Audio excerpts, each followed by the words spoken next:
Name's Randy Martin. Hello, everybody. Hi. Going to be talking about relationships today. Super excited. Cool. I think that, as you see there on your handout, the power of relationships will be the topic. And if I think of any moment in my life that has been memorable or exciting or wonderful or just a great memory, it's all based around a relationship I've had with somebody. Biggest one would be my relationship with God and how that makes me feel every day when I wake up. So then I don't face the rest of the world needing all the world's attention and focus, because I feel like I already have it from someone that's always there for me and probably has never hurt or harmed me in any way, but I feel that connection with. The second one is my wife, and that relationship, all those memories go back to the first time we even met, and then all the things that have happened to us throughout life. The joys, the bad things, the good things, the great memories, the funny memories, the awful memories, the travel memories, all are around relationship. And then the third one would be my kids. And then the fourth one would be folks like you and people here and work and friends and outside friends. But they always go back to a relationship. If you took a moment and thought about your life, really the good and the bad, it's always a person and a relationship in the middle.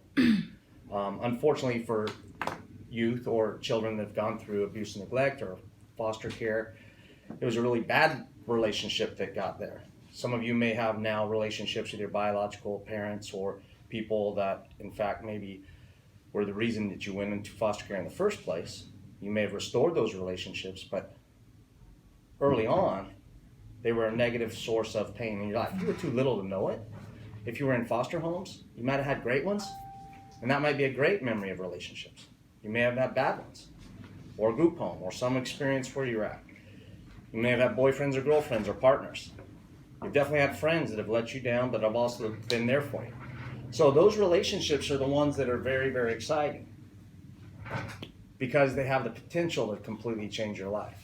So on this handout, I've just made a couple quick statements that I wanted to share with you, and then get into some actual tips and tricks on relationships. But as you see there, it's the most important thing in the universe. You heard me talk about relationships with God, higher power, family relationships, romantic relationships, child-parent relationships, friendships, mentors, co-workers, neighbors. That list goes on and on and on. Has anybody ever had a bad neighbor? Man, that's a relationship you don't want to be in, right? But a good neighbor, it's unbelievable. I remember being a kid in our neighborhood. My mom was out of butter. It's like, go next door to the neighbor. You don't borrow butter, but you did. Or sugar, a cup of sugar or whatever. But, it all went around because the relationships were pretty positive. It was a different world then. But they're life. They're invisible. They're eternal. When we lose a loved one, we don't say goodbye. We say, I'll see you later, because we believe in an eternal perspective of relationships. So really, what am I saying? You are your relationship. You take away everything else. You can take away your job, all your accolades, whatever you've done, however you feel about yourself. But really what it comes down to is those relationships. That's what's key. That is your life. So when we think about that, what does it mean for us? It means that your pivotal moments are going to be based in the future upon the people that you put around you. And I've said this a lot in our classes and to our staff and to my friends and anybody who'll listen, is that you show me the 5 closest people to you, and I'll show you what your life looks like now, but also what it's going to look like in the future. So you need to pick those 5 people very, very close. You guys have heard about the Avengers movie out right now and all the stuff going on with that, right? Well, you look at the people they put around them. A superhero rarely hangs out with a chump, right? Because they need other superhero friends to do superhero stuff. And same thing in the movies. When you see something happening, good or bad, you think of a war movie like Band of Brothers. It's about men that got together that weren't chickens. They were all courageous. They charged the beach together. They went and fought the bad guy together. You think of any of the movies we like or stories we like, they always are a group of people. Even The Wizard of Oz, right? It's a group of people that were in a relationship trying to go get something that they needed, but they all were there for each other. And each one had their faults, right? The lion wanted courage, but he wasn't courageous, so he backed away, and she got taken away by flying monkeys. But the relationship was the core of that issue. Yeah. So if we think about all of our good memories, even forget about our life, but look at fairy tales or anything, it's all around a relationship. Obviously, there's the very specific relationship of one person to another. And that's very different than just friendships. But even the best of a marriage relationship or that romantic relationship is always going to have friendship at the heart. So these truths still apply. So when we look at, the power of a relationship, you have to ask yourself is what was your source of that? Where are you getting your information for your relationship? Where are you getting your model? And if you don't have one, then you need to figure one out. So if you are in a relationship with someone, say it's a romantic relationship, or you have a partner, you need to look at another model of that that's really great and see, this is what I want to attain, right? We can't go off of the things we have in our background if our background isn't positive. We have to set a new background. That's why you hear us talk about our mission and vision is restoring lives, transforming generations. Because if you can have good relationships with your spouse, then your kids can have great relationships because they see it happening in the home. If we don't change that script, then what happens is we just completely complete the cycle. So if we were abused, we abused our kids. If we're in a DV relationship, our parents were, then we do the same. If they are on substance, we want to do that. Alcoholism, we want to do that. All those negative things, we try to bring those traits in. There's parts of my family, I didn't grow up inside of foster care, but there's parts of my family that I had to ditch because I didn't like the way that it was going and the outcomes that were happening in relationships. There's parts that I love. Kim, my wife, who you guys have met, same thing. There's parts of her family of origin that was great. There's parts that were negative. So when we got together as a couple, we're like, no, we need to create a new model. Yeah. So what does that look like? So you need to figure out what that looks like. I'm going to share some tips today and tricks, but really, you need to have that checklist in your head. And if people don't meet that checklist, they need to bounce out of your life or they're going to drag you down. You can either see people as life preservers that help you succeed and get life, or concrete blocks attached to your feet that drag you down. But you get to choose that. And so we'll talk about boundaries in a minute, but really, I want you to understand first the reason why relationships are key and critical. These are just some fun things that I found out. Good benefits of quality relationships. This Dr. Kirtley Parker Jones studied relationships and found this. Number one, we live longer. That when you're in a good relationship, you actually live longer. You can think of all the reasons why that happens. But we know that people are healthier, they do healthier things, particularly men. When they're married, they're usually much happier and they live longer lives. So they get that phenomenon and they understand that based upon things like you're reducing your stress, you often give up bad habits because you want to look better or be better for someone, and you're in support of a relationship, so your mental health, your wellness is better. Number two, you heal quicker. The doctors have studied it. Benjamin Steinberg said that generally we see patients with a strong social support having better recoveries. Meaning if you're lonely laying in bed, you're just thinking about that. But the more people come visit you and have that support, you recover faster. And that's friends, family, and support even of, they say this in a relationship, a pet.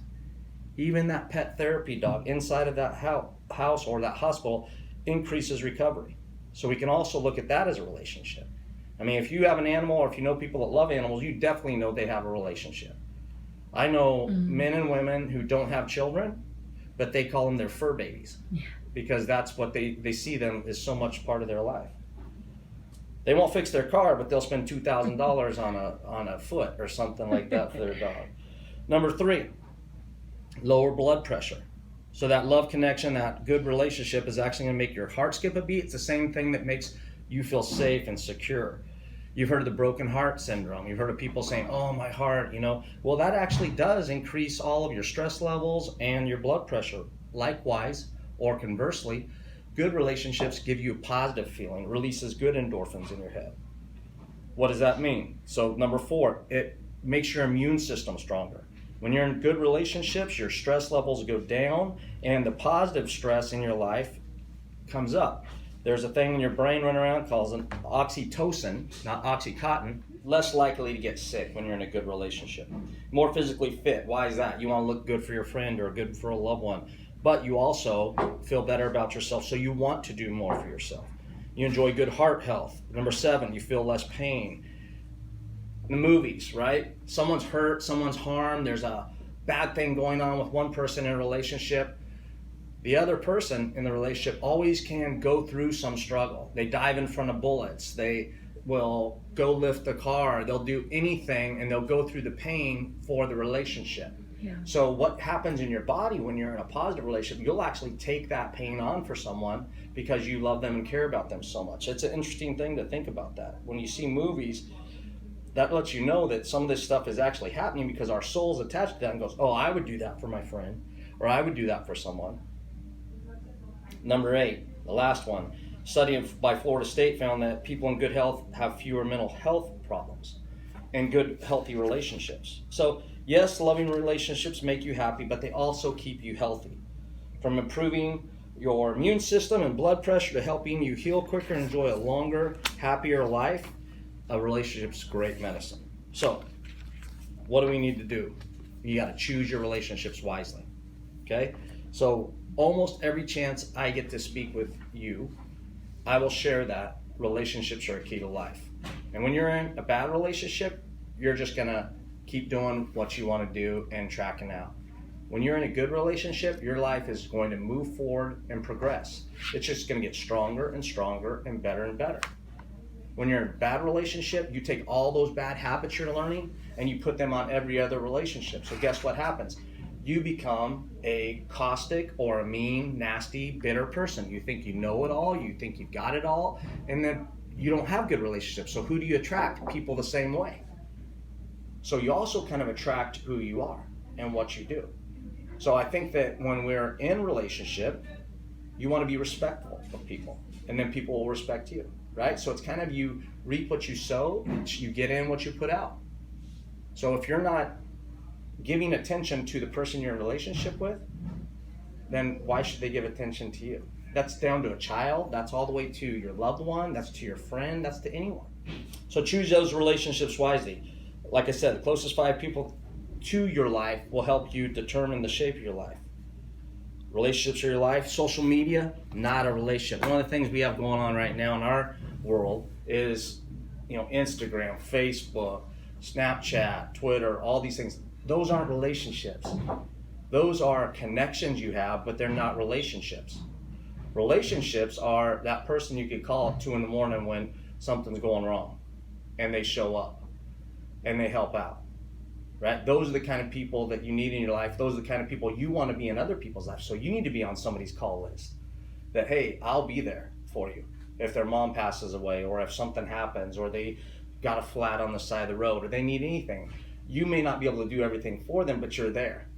That's what you want to be, and that's who you need to be in people's lives as well, but you need that from someone. So when you think about your main goal, it should be to choose your relationships wisely. Put the people in your life that are going to do the right things for you, that you can also do the right things for. The greatest joy, the greatest sorrow in life will be due to your relationships. I love this quote by Joseph Newton.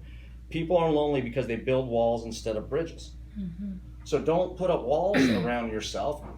Make a bridge, connect to other people. Show people that you care.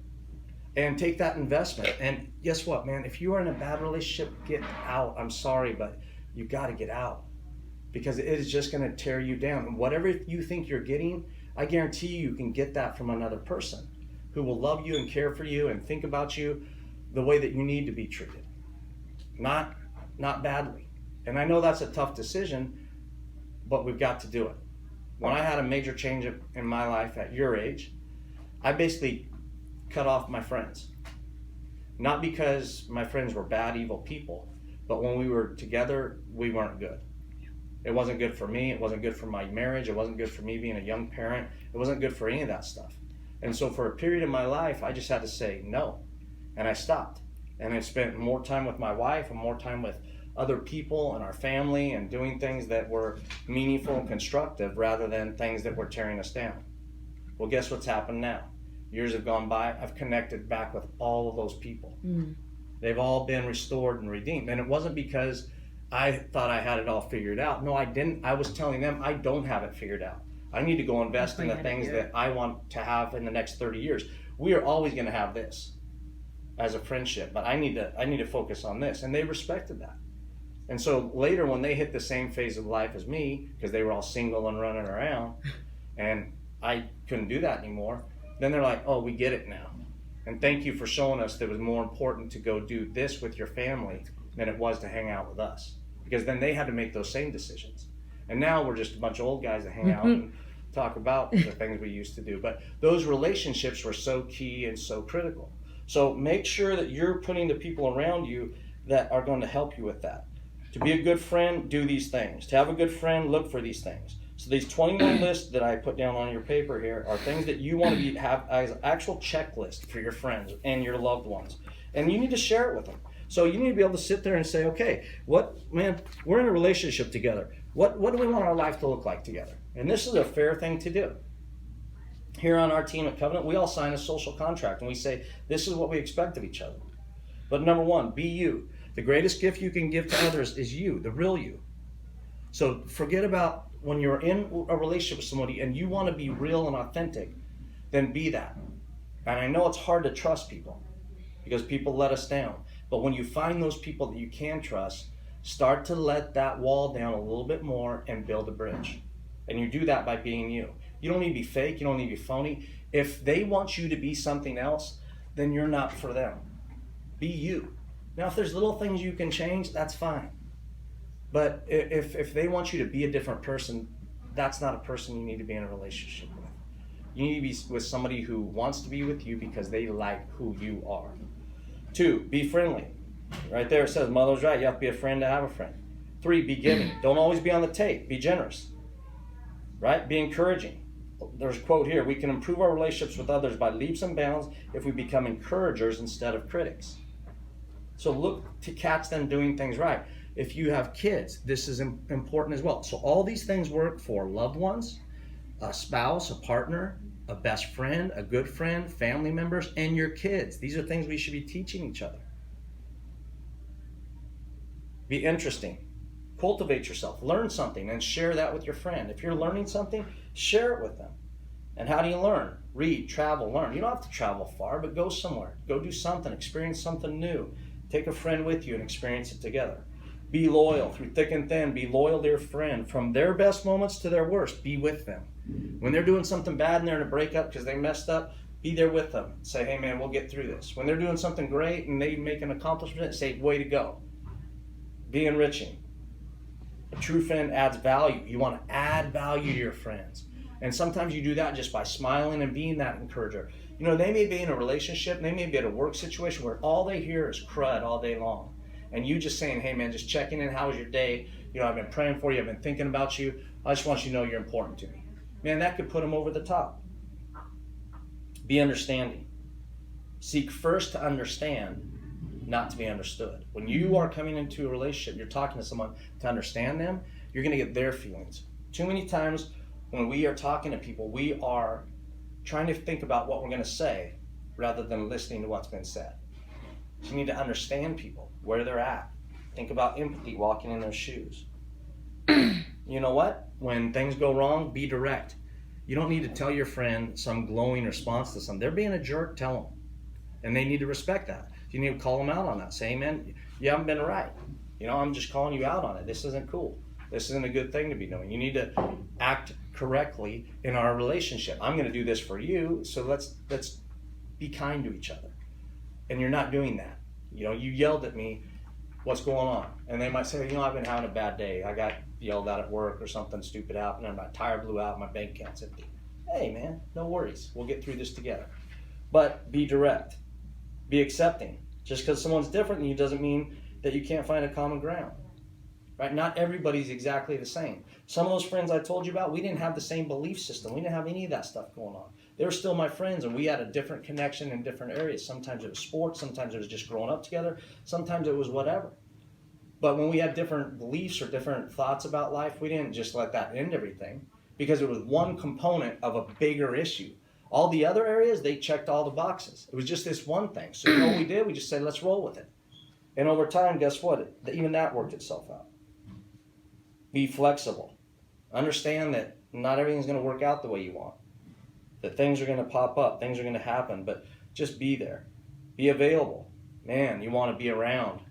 You know, not just a text relationship, but you want to be there for somebody. You need human touch is important, whether it's a hug, a shoulder hug, or a high five, or whatever. Be available for people.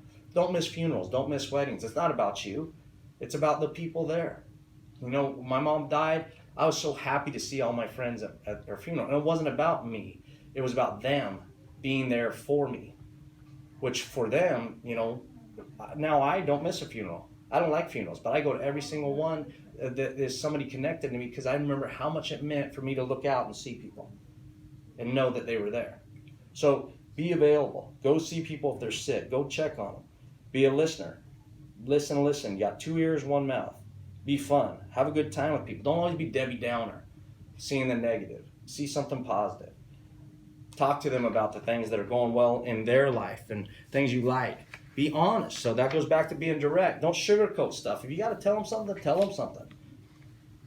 You know, it's better that they hear it from you than someone else. So people always say, well, what do you do? I found out my friend's cheating on my friend. I found out they're getting cheating on. What do I do? You go tell them. Well, it's none of your business. It is your business. That's your friend. And if you know it, probably other people know it. So what do you want to do? Do you want to be a good friend and be honest in that relationship? Or do you want to act like you didn't know? I mean, that's a tough call, but I would say be honest. And your friend should value that you love them enough to say, hey, this person's hurting you, and you don't need that in your life. Be dependable. If you say you're going to be somewhere, be somewhere. Be appreciative. Tell your friends that they're meaningful to you, that your life is rich because of it. And without them, it wouldn't be the same. Let them know the reasons why you like them being there, being around, some of these qualities. Tell them thank you for being loyal, for being understanding, for being funny when I need it.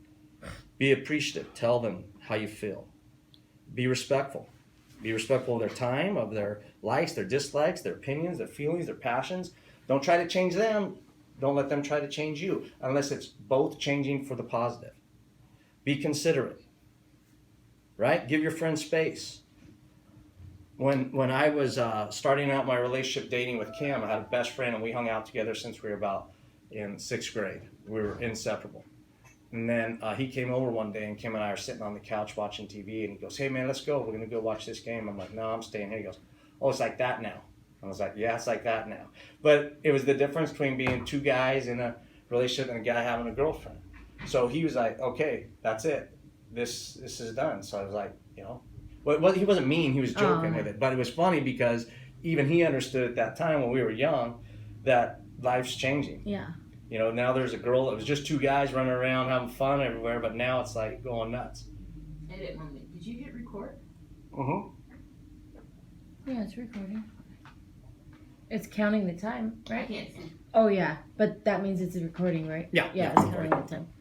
So, you know, even my friend knew that things were changing. So you've got to be considerate as well of their space and time. So if they get in a relationship, man, that's what we want. We want them to be happy and successful, right? So not a problem. Now, one of the things that happens with friendship relationships is, let's say somebody gets a new friend in their life and they start spending more time with that friend, and you're like, oh, well, that's just something you've got to share and say, well, you know, hey man, I feel like we've been friends for a long time. You're spending all this time with Susan, or going and doing this with Tom. Well, sorry. I mean, they play golf, you don't. Oh, okay. I mean, you got to do whatever you got to do, but at some point, these friendships shift and change. Remember we said be flexible? And you know what? Not everybody's going to be your best friend. You may have a best friend that ends up being not your best friend. The guy I told you about, that we were incredibly best friends together, I was best man in his wedding, he was best man in my wedding, we hardly see each other now. He got into alcoholism, and his life went like this. And I tried to be with him for a little bit, and then after a while, I'm just like, bro, I can't do this. I'm always here for you, but as long as you choose this, we cannot be in a relationship like we used to. Guess what happened? Just last month, the guy comes back around. He said, hey, man, I give my life to God. I'm clean now. I just want to hang out again. I'm like, okay, now we can hang out again. It's not because I made him check boxes, but I couldn't be around that. I couldn't do that. That's not my world. So he came back, because I always said, I always checked in on him. I didn't leave our relationship. I always was, hey man, where you at? I would go visit him when he was in rehab. I'd go see him when he was in prison. We hung out. You know, we didn't hang out like friends. We weren't getting pizza. But I let him know that I'm here for you. And when you make a choice to come back around to the person I know you are, we can hang out. And so guess what? He just shows up the other day at my house. He hits me up on Facebook and says, bro, I want to hang out, and we do. So stuff doesn't end, but you gotta worry about you first. And that's not being selfish, but at the same time it is, because guess what? It's not just you. You heard all these health benefits. It's your family, it's your relationships, it's your friendships, it's your life that depends on the people you hang out with. So choose those people wisely. Cut it off if it's no good, and look for good people. There's good people out there that are waiting to be in a relationship. So find them. Find those places where you can go and find people that are going to encourage you and lift you up, not tear you down. Be supportive. Cheer them on. Win with them when they win. Lose with them when they lose. Laugh with them. Cry with them. Now, how do you do that? So there's the checklist of great relationship responsibilities that you should both be working on. So what do we do when it's not going well? What do we do if we're in a relationship that you can't pick? You can't pick your mom, you can't pick your dad, you can't pick your brother, you can't pick your sister, you can't pick your crazy aunt, you can't pick your crazy uncle. You can't pick your coworkers, you can't pick some of the things that you do, you can't choose. You can't choose your neighbors always. If you're in a house, they moved in. So you've got to set boundaries. Boundaries are the thing that allow us to control our emotions and our heart. Imagine your soul and your mind and your spirit as a house. And to put around your house, you have a fence with a gate. And that gate lets people in, and guess what else it does? It lets people out. You have a door to your house. It lets people in, it lets people out. We teach even the youngest children, when someone knocks on the door, you don't always answer it because you don't know who's there. And if you do not know who the person is when you do answer it, you don't let them in. You just don't let strangers in your house. You also don't just let anybody in your house, because you can't trust everyone. Some people you might let in your house, and you might go out of town and say, hey, I need you to watch my house, and you trust them with your house. Other people you would never trust with your house. Other people you'd never even let in your yard. So think of your relationship as that home, and the gate is your boundary. You let people in that are good, you open the gate and let out the bad people. And that's all you want to do in your relationship. So you set those boundaries. Now, how do you do it? You communicate. So one thing, if you're in a relationship, I'm not kidding, take this list and go share it with people. You know, my wife and I have done that over the years. We've found things. Here's the things we want to be to each other. Here's where I feel like you're doing great. Here's where I feel like you're not doing great. Could you please work on this? Sure. We'll work on it. Right? And you need to do that with your staff people, your coworkers. We do that all the time here. If somebody isn't doing something, we say, hey man, could you please do this? It's not fair that you do this and we've got to pick up. Could you take care of this on your own? It's your responsibility. You do that as coworkers because it's a relationship and we should be equal, and you've got to talk about it. So communicate your thoughts with one another. If you want to break the cycle, you've got to change it. Otherwise, it's just going to repeat itself. So what I'm sharing with you is some tips, tricks, models of things that you can put in place in your life so that you can win at life and have powerful relationships will give you a powerful, good, progressive life. 2, never assume or guess feelings. Don't texts are the worst in the world, right? You never know how somebody is feeling with a text, but we always assume it. We want to go, oh man, they're mean to me or they're mad, and then no. Clarify. You know, I see you just looking at me funny. Are you upset? Or are you mad? Or what's going on? No. And no, I'm not saying that. But that's what you ask Yeah. people. If you're your friend and they go, oh man, no, I'm just daydreaming. I'm really tripping out right now because I'm thinking about my school or my job interview or whatever. And you go, oh, it's no worries, but you were gone there for a minute. Or, they might be going through something else. They might be hurt. They might have a pain in their arm. You don't know what's going on with people. We assume that they're giving us the stink face. Yeah. Or they're being rude, or they're being nasty. Now, some people are just being rude and nasty and disrespectful. And if that's who they are, start to carve that out. Or say, hey, when I talk, you don't listen to me. When you talk, you want me to listen to everything you have to say. How is that fair? And communicate. And if you know what, they don't want the time to improve their life and your life together, then they're not worth it. If you go and share these things with people and they're like, man, I'm not about that, I'd be like, man, get out of my life. Because I am about having a great life and about having good relationships and having about people around me that want to have the same thing. Now, that doesn't mean that you don't work with people.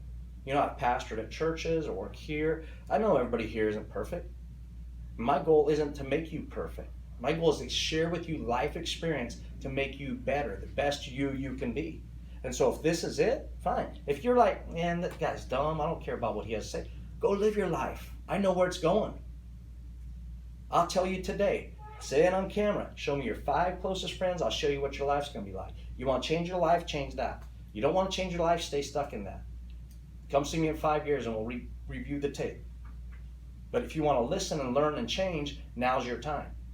You set your destiny, not the people around you, not your past. Your future is determined by the people you hang out with. So choose them wisely. Choose to have these conversations with them. They're not fun. I know it's easier to talk about the latest movie or Game of Thrones or something else, but this is the stuff that's going to change life. That other stuff's just a hobby. It's just whatever. You know, who won the game last night? Who's going on? Or did you see this new color? I like this hairstyle. No, man. You've got to get with life. All that other stuff's just trivial. But the real relationships, real core stuff. Think about your kids. They need to know this stuff to go to school, to get those good kid friendships now, right? So when they grow up, they're not having to worry about their janky friend that's trying to get them to go smoke dope and rob a store or steal a kid's bike. They need to worry about that friend that's cool and was there for them. I mean, I'm so proud of my grandson. His classmate lost his dad. He's 43 years old. Dad died of some sudden heart attack. Like, he came over one day and he's crying. I'm like, what's going on? He goes, my friend's dad died. I'm like, I was very shocked, but very, very thankful that his little heart was already thinking about his buddy, because he's just connecting with his dad. That's the kind of stuff you want going on, but you need to have these kind of conversations to make that happen. He just didn't pop up out of his mom's womb and say, I'm going to be a kid that's cool like that. No, he's been taught and trained. He's watched models. So what we're doing now is I'm just sharing a different model. So make sure you're talking about these things. Don't assume or guess. Follow through with what you say. If you tell a friend, man, I'll be there at 7, be there at 7. If you can't be there at 7, call them, text them, do something, but let them know you're not going to make it. They'll be more appreciative of that than not. And that's what you got to do. You got to let people know that you're there for them. Stay on that loyalty track. The next one is take responsibility for your actions. If you blow it, if you mess up, best thing to do is say, I'm sorry. Man, I'm so sorry. I totally messed up. Forgive me. I was wrong. That frees you up, just the chains come off of your hands and you just are, you feel so much better. But when you walk around thinking you've got all the answers and you're a know-it-all, and that's who you're going to bring around you as well.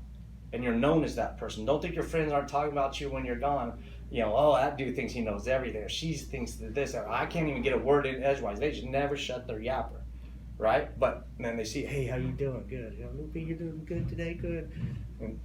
But when you're not around, you want to be somebody when you're not around. Your friends are like, man, I need that person back in my life, because they're encouraging, they're positive, not they control everything. So if you mess up, be responsible. Hold people accountable to the same thing that you're asking them to as well. And then last one, know when it's time to move on. Know when it's time just to bounce. And I know it's not easy, and some of you might be in really, really, really tough situations where you're parenting together. But tell me this, if you're parenting someone together and they're hurting or harming you, what are you showing your child? That you deal with it, with them hurting you and stuff. That you accept it. It's okay. So you're telling them what to do later in life. Accept people that hurt and harm you. And as long as we do that, we show them that that's okay. Now when we stop and say, no, we're not doing this. So what's worse? Raising young people in a system that tells them it's okay to hurt and harm them, or making the tough choice to get out of that and struggle, but show them strength and courage to go do it on your own? The second one. Because you're eventually going to attract somebody who also is doing those things. But the reason why we get in these caustic, awful relationships that keep the negative cycle going is because we never allow ourselves the true freedom to break out. And I've shared with you my own life story where I had to do that. And I still make those choices today.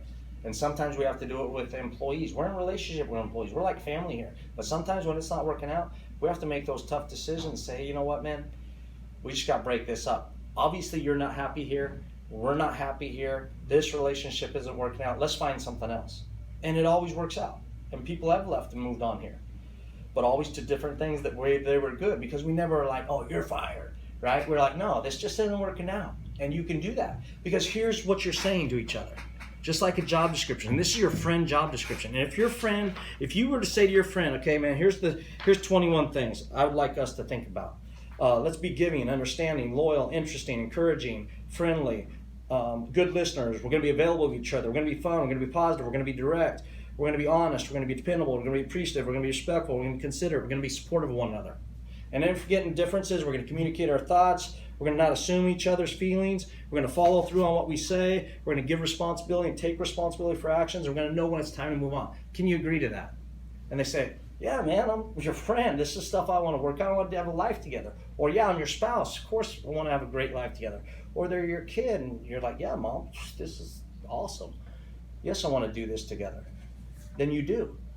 But if they say, this is stupid, this is out of my life, and they go back to their Xbox or whatever else they're doing, that person isn't about you. They're about them. And that's when you need to say, it's time to move on and make your exit strategy available. And I'm sorry to say it that roughly and bluntly, but you're that important. And your life matters. And you deserve an awesome and amazing life. And it all is based on these relationships. So, God bless you.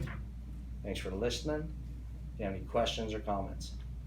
Yes, Lily. Can't it be kind of tricky though? Like, you know how you say the closest 5 people to you?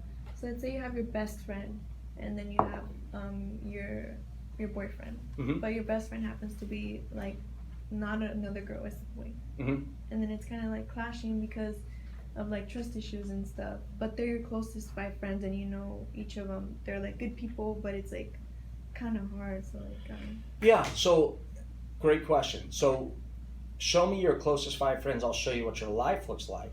That doesn't mean you all hang out together like the TV show Friends. It means that each one of them brings a certain characteristic or strength that actually helps you with your life. So maybe your significant other, your boyfriend, gives you romantic love and feelings and emotional support and makes you feel great about yourself and says great things about you, and you guys do things together you don't do with your other friends. So there's a connection there that you don't have with anybody else. Okay? Then your friend, who happens to be a man who's a friend, a really great friend, he provides to you something that somebody else isn't. So maybe your boyfriend needs to learn some lessons from your friend about the things that you really like that he does. Maybe he listens, maybe he's there for you, maybe whatever, you guys have some similar interests, whatever. That connection. Then the other people in between, they give you something. So we're in a relationship, we're always on this, give and take. If not, it's just like if I take you to lunch today, buy your lunch, then we go to lunch tomorrow, what should happen? We buy you lunch. Right. If not, I'm like, okay. But then we go another day, and we go to lunch, who should buy lunch? You again? Well, I already bought the first 2 times. Oh, I thought so then. Yeah, somebody else, right? And if not, by the 3rd time, I'm going, you all are mooches. Right? But if I buy it the first day and you're the second day, you're like, hey man, let me get this. You got it yesterday. Then we're like, okay, there's some equality here. There's some give and take. Same thing in relationships. If you're always there for your friend and they're never there for you, then you got to be thinking about it. So each one of those 5 people in your life, they're giving you something and you're giving them something. And when those aren't equitable, that's where it's tough. That doesn't mean that the crystal ball I'm talking about it is always going to work. What I am saying though, let's say one of those guys, let's say your best friend happens to be he's got some really awful habits around stealing, right? You're probably going to get caught up in that. You may not get caught up in it in the sense that you're stealing, but you may be in the car with him when he gets pulled over because his tail light's out and he's got a trunk full of Walmart goodies. Or let's say your friend likes to drink and drive, and you don't ever put your foot down and go, no, man, I'm not doing this. And you get in an accident, hurt someone, or die. I mean, I can forecast that. Drinking and driving only ends one way, jail or somebody getting hurt. So that's what I'm saying about when you start looking at it. Or financial stuff. If you got somebody who's just spending money or in debt or all they're about is material things, that's going to bleed off on you. And you're going to become a materialistic person. Likewise, let's just say some good qualities. Let's just say this person goes to church all the time and has a life of faith. That's going to get on you. This person wants to go to the gym all the time. All they talk about is CrossFit. That's going to get on you. Mm-hmm. This person over here is a vegan, and they don't wear leather, or they're going to get on you. So you're going to start to pick up all those little things. Just think about music. How many of you have friends that have just like some music thing that's totally away from you? Usually it's kind of somewhat similar, but you don't usually have like a bunch of country western friends and you only like hip hop, right? Usually you're with people that enjoy the same stuff. Yeah. So that's what I'm saying. When you show me that friendship circle, I can show you what your life's like. My friends all ride bikes. And they didn't all start out riding bikes, but I rode bikes and they're my friends, so we ride bikes together. I used to say this about the kids camp we do with foster kids. I said, hey man, if you're gonna be my friend, you're gonna go work with foster kids. And people are like, ha ha ha. I'm like, no, I'm not joking. This is what I do with my life. So you're gonna be my friend, we're gonna end up going to camp together. And it happened. And my closest friends are the people that we went and served at a camp together. So it's tough, but yes, I will say that there's a give and take there. As they pursue goals and dreams in their life, that's really what you're looking for. You're looking for people that are making progress. If they're moving forward, you're going to move forward. If they're just sucking back and sitting back and doing nothing, you're going to get drugged down in that. Mm-hmm. So, yeah, that help? And then the boyfriend thing, like my wife's best friend when we first hung out was a guy, and there was never ever any weirdness, but we were very open about it. Mm-hmm. And I had to be cool with it, and she had to be cool with it, and he had to be cool with it. But then you see all those weird movies when something happens and then it goes the other way. So that's kind of where it gets weird. But people, even that, see, plays on that relationship deal because they know it does happen is true. Other thoughts or questions? Good class. All right. Good? Awesome. Thank you so much. Have a great rest of your day. Yep.